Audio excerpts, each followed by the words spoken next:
again.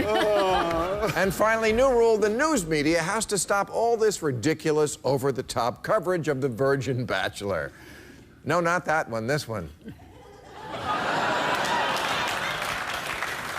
Now, I gotta tell you, I have just about had it with the press squealing in delight at every mundane thing the new Pope does. Oh, look, he walked across the street.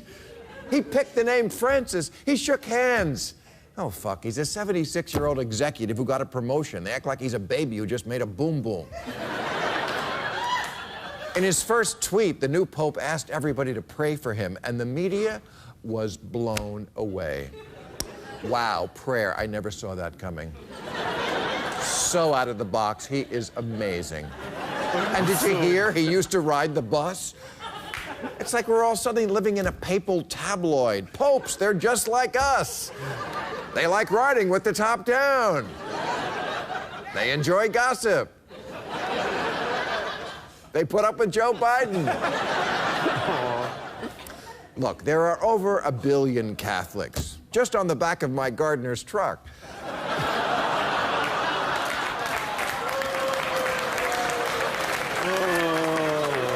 So I get it that this is a legitimate news story, but can we at least stop saying that the job of Pope is so hard, such a burden, no one would even want it?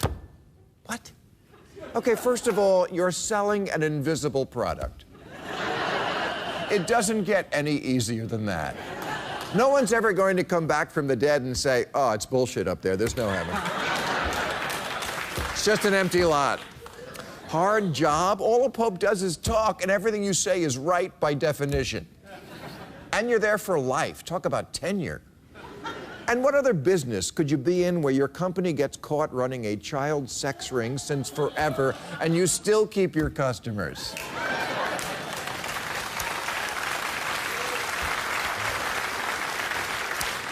And that is the advantage of being around for 2,000 years. You know, people think all the church's rules and traditions come right from Jesus, but almost none of them do.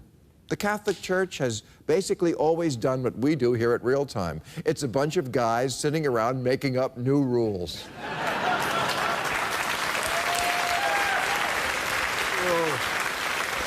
For example, new rule, confession.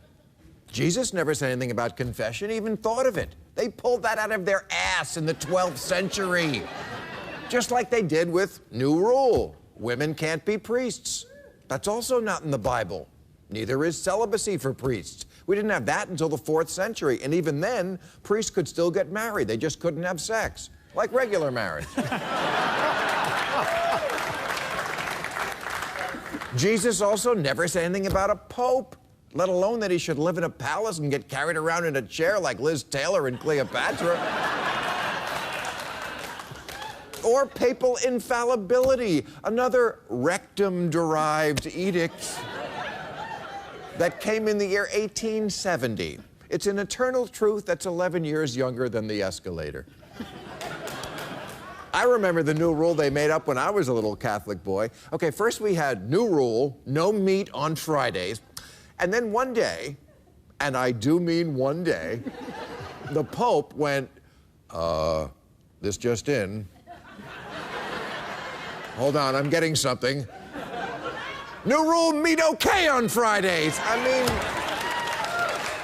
the whole thing is just so shamelessly made up as they go along. Or how about this whopper? New rule, not only does God have a son, who's really him, but there's also a Holy Ghost in there, and they're all one person called the Trinity. A Catholic monk named Tertullian made up the Holy Ghost in the 3rd century, and after that, it is true. I tell you, religion, it's like Wikipedia. Anyone can write something in. All right, that's our show. Thank you very much.